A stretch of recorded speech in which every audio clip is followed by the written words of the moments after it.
Hello मित्रांनो, तर आपण आजच्या व्हिडिओमध्ये बघणार आहोत की बरेचसे लोक BSNLमध्ये आपलं कार्ड पोर्ट करत आहेत. पण त्या अगोदर आपल्या एरियामध्ये कोणचं इंटरनेट येतं आहे, BSNLचं 2G येतं आहे, 3G येतं आहे या 4G येतं आहे, की इंटरनेटला खूप सारा प्रॉब्लेम येतो आहे. तर ते कोणत्या साईटवर जाऊन चेक करायचं का विदाऊट सिम कसं चेक करायचं, तर ते आपण ह्या व्हिडिओमध्ये बघणार आहोत.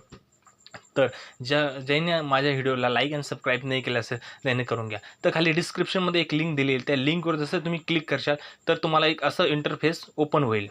असं एक विंडोज ओपन होईल. त्या विंडोजमध्ये तुम्हाला इथं इंडिया सिलेक्टेड दिसत असेल आणि तिथं नसेल तर तुम्हाला तुमची कंट्री टाकावं लागेल. त्यानंतर कॅरीवर तुम्हाला सिलेक्ट करावं लागेल. जसं सिलेक्ट केलं की त्याच्यानंतर तुम्हाला ते दाखवणार एअरटेल मोबाईल, BSNL, जिओ आणि विओ. तुम्हाला कोणाचं नेटवर्क चेक करायचं तर आपल्याला करायचं आहे BSNL. तर BSNLवर आपण क्लिक करणार.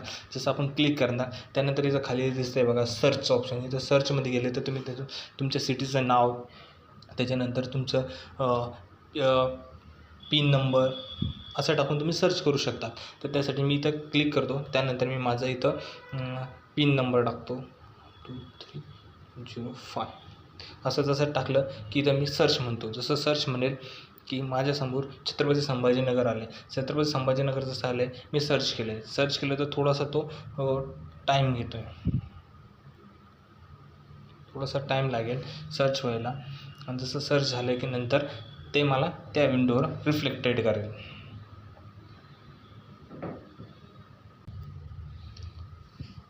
तुम्ही बघू शकतात की सर्च झाल्यानंतर अशा प्रकारचं तुम्हाला एक नेटवर्क दिसायला सुरू होऊन जाईल. त्या नेटवर्कमध्ये जसं मी छत्रपती संभाजीनगर टाकलं होतं तर सध्या ते मॅपमध्ये औरंगाबाद दाखवतो आहे आणि तुम्ही बघू शकतात की इथं त्यानं नेटवर्क कसं आहे तर ते डॉट डॉटमध्ये दिसतं आहे. आणि तुम्हाला बघायचं आहे की 4G आहे, 2G आहे, 3G आहे, 4G प्लस आहे. तर तुम्ही इथं स्क्रीनवर क्लिक करू शकता. जसं क्लिक केलं तर खालच्या विंडोमध्ये बघू शकतात की नेटवर्क आहे की नाही आहे, 2G आहे, 3G आहे, 4G प्लस आहे की 5G आहे, हे तुम्ही चेक करू शकता. तर इथं जसे त्यांचे कलर दिलेले आहेत त्याप्रमाणे इथे तुम्हाला नेटवर्क दिसते. तर इथं 4G औरंगाबादमध्ये 4G, 3G आणि 2G असं नेटवर्क दिसतं आहे बघू शकतात.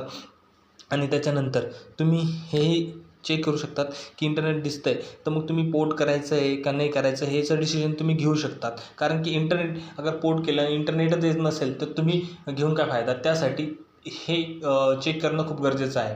तर चला.